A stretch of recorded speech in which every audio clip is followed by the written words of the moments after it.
সাইয়্যিদুনা ইসহাক আলাইহিস সালাম কালামুল্লাহ মাজিদে বর্ণিত 25 জন নবীর মধ্য থেকে উনি একজন অন্যতম নবী।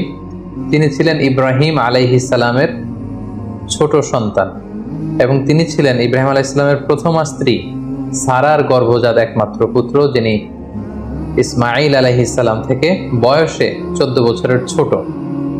এবং ইসহাক আলাইহিস সালামের জন্মের সুসংবাদ আল্লাহ তাআলা ফেরেশতাদের মাধ্যমে ইব্রাহিম আলাইহিস সালামকে জানিয়েছিলেন এবং এই কথাগুলো খুব অত্যন্ত আকর্ষণীয় ভঙ্গিতে কালামুল্লাহ মাজিদের বিভিন্ন সূরাতে উল্লেখ হয়েছে। সে ব্যাপারে আমরা শুনবো ইনশাআল্লাহ। আল্লাহ তাআলা ইসমাঈল আলাইহিস সালামকে দিয়ে যেমনি মক্কাতে তাওহীদের দাওয়াতকে তিনি ছড়িয়ে দিয়েছেন, অনুরূপভাবে ওনার ছোট ভাই ইসহাক আলাইহিস সালামকে নবুয়ত দেওয়ার মধ্য দিয়ে তিনি শাম দেশের বিস্তীর্ণ এলাকাতে তাওহীদের বাণীকে ছড়িয়ে দেওয়ার ব্যবস্থা করেছিলেন। তো সবচেয়ে মজার ব্যাপার হচ্ছে, এই পৃথিবীতে ইসহাক আলাইহিস সালাম হচ্ছেন এমন একজন নবী যিনি নিজে নবী, ওনার পিতা নবী, ওনার ভাই নবী, ওনার ছেলেও নবী।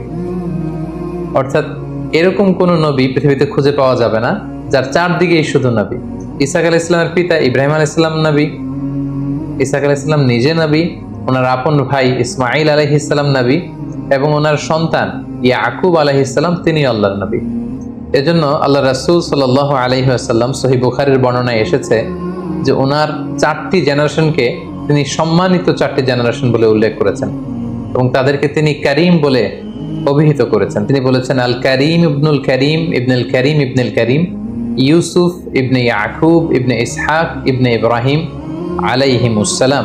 অর্থাৎ এই জেনারেশনের 4টা জেনারেশনকে আল্লাহ রাসূল সাল্লাল্লাহু আলাইহি ওয়াসাল্লাম সম্মানিত জেনারেশন করিম বলে তিনি উল্লেখ করেছেন। তিনি বলেছেন ইউসুফ তিনি একজন করিম, যিনি ইয়াকুব আলাইহিস সালামের সন্তান, তিনি হচ্ছেন আল করিম। তিনি হচ্ছেন ইসহাক আলাইহিস সালামের সন্তান, তিনিও আল করিম।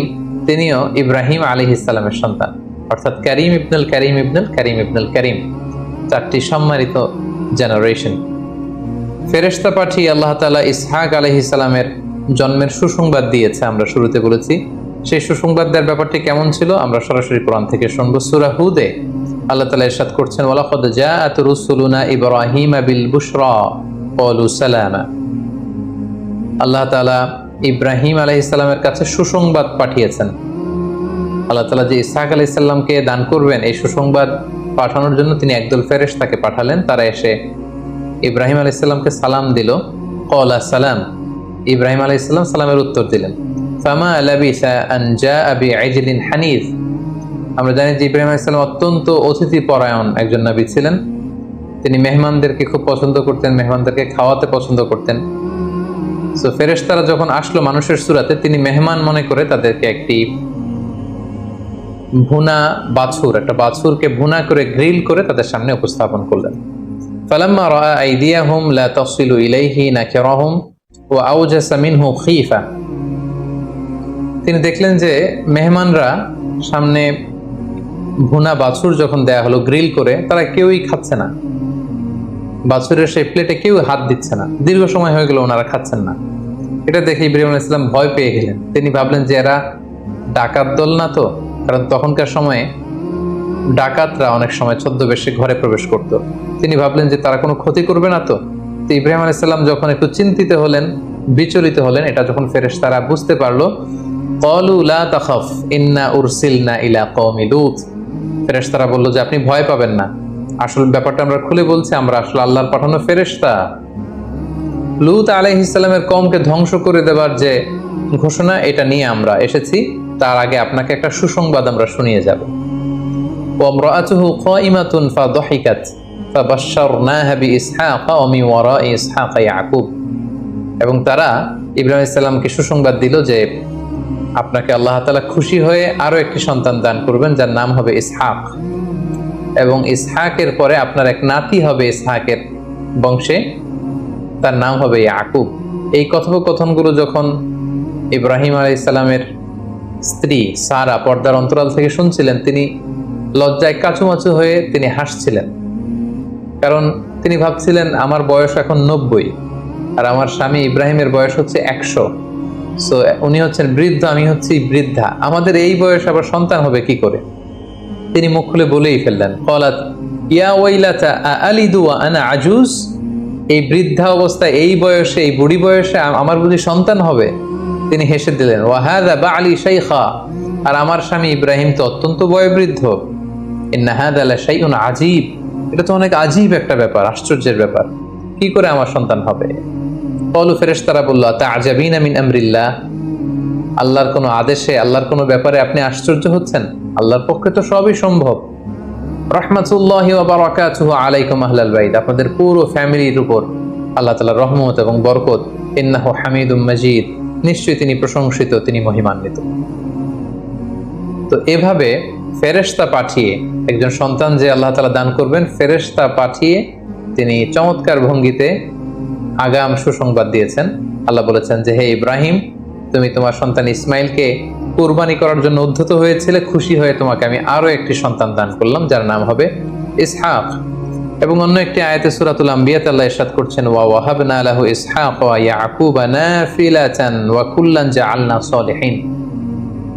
অর্থাৎ, হে ইব্রাহিম, আপনি যখন সন্তান চেয়েছিলেন, দোয়া করেছিলেন, আমি ইসমাইলকে দান করেছি,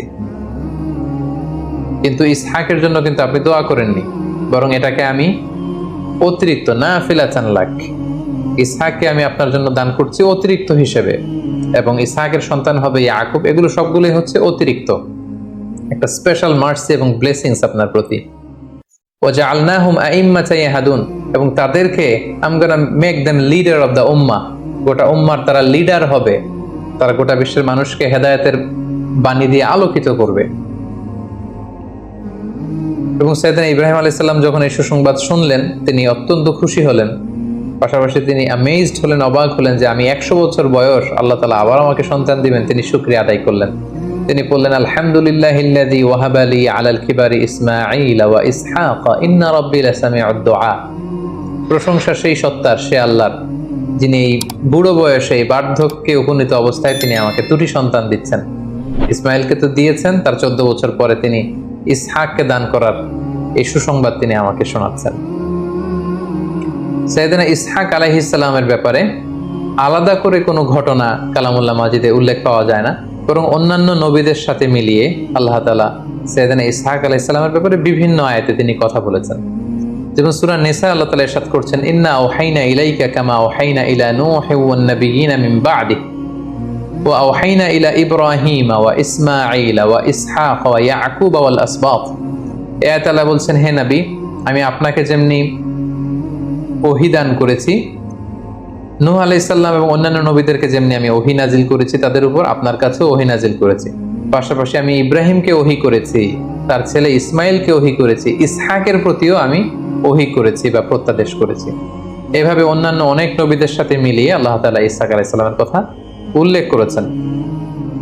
পাশাপাশি সূরাতুস সাদ আল্লাহ তাআলা বলছেন, ওয়াযকুর ইবাদানা ইব্রাহিম ওয়া ইসহাক ওয়া ইয়াকুব। স্পেশালি আল্লাহ তাআলা 3 জন নবীর কথা উল্লেখ করলেন। আল্লাহ বললেন, হে নবী, আপনি আপনার কোরআনে এবং কুরাইশদের কাছে আমার বিশেষ 3 জন নবীর কথা উল্লেখ করুন। একজন হচ্ছে ইব্রাহিম, আরেকজন হচ্ছে ইসহাক, আরেকজন হচ্ছে ইয়াকুব, অর্থাৎ নাতি, ছেলে এবং বাবা, 3 জেনারেশনকে আল্লাহ একসাথে উল্লেখ করলেন এবং বললেন, উলিল আইদি ওয়াল আবসার, তারা হচ্ছেন উলিল আইদ মানে শক্তিশালী। এই 3 জন নবী কোন দিক থেকে শক্তিশালী? আল্লাহর আদেশ বাস্তবায়নে তারা খুব শক্তিশালী ছিলেন। ওয়াল আবসার, তারা ভিশনারি ছিলেন, তারা চিন্তাশীল ছিলেন, তারা দূরদৃষ্টি সম্পন্ন ছিলেন।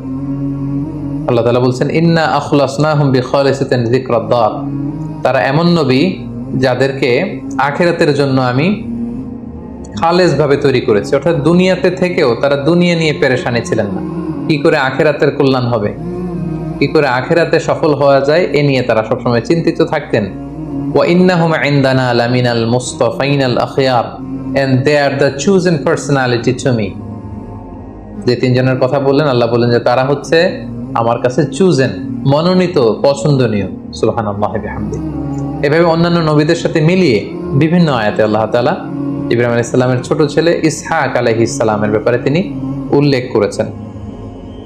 ইসহাক আলাইহিস সালামের দাওয়াতি কাজের ব্যাপারে যদি কথা বলতে হয়, তাহলে আমরা বলবো যে তিনি শাম দেশে মানে ফিলিস্তিনের বিস্তীর্ণ এলাকায় সেখানকার অধিবাসীদের মাঝে তিনি তাওহীদের দাওয়াত দেন, রিসালাতের দাওয়াত দেন, আখিরাতের দাওয়াত দেন, এবং সেখানকার অধিবাসীদের মাঝে তার বাবা ইব্রাহিম আলাইহিস সালামের রেখে যাওয়া মিল্লাতে ইব্রাহিম এবং দ্বীনে হানিফের তিনি আবাদ করেন।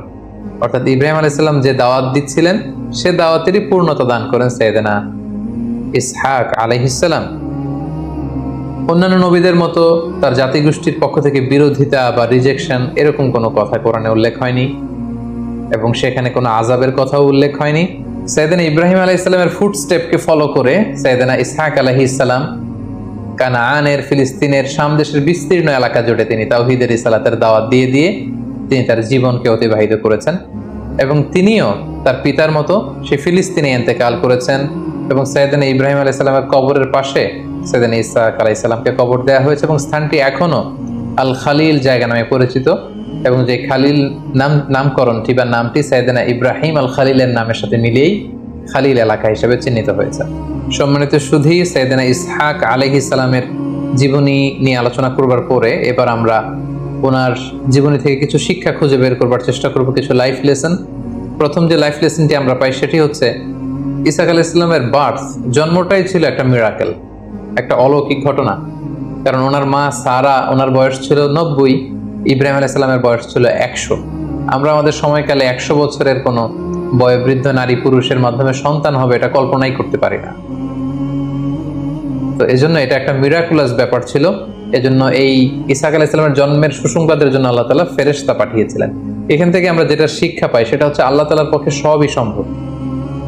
Everything could be happen. তিনি সবকিছু করতে পারেন।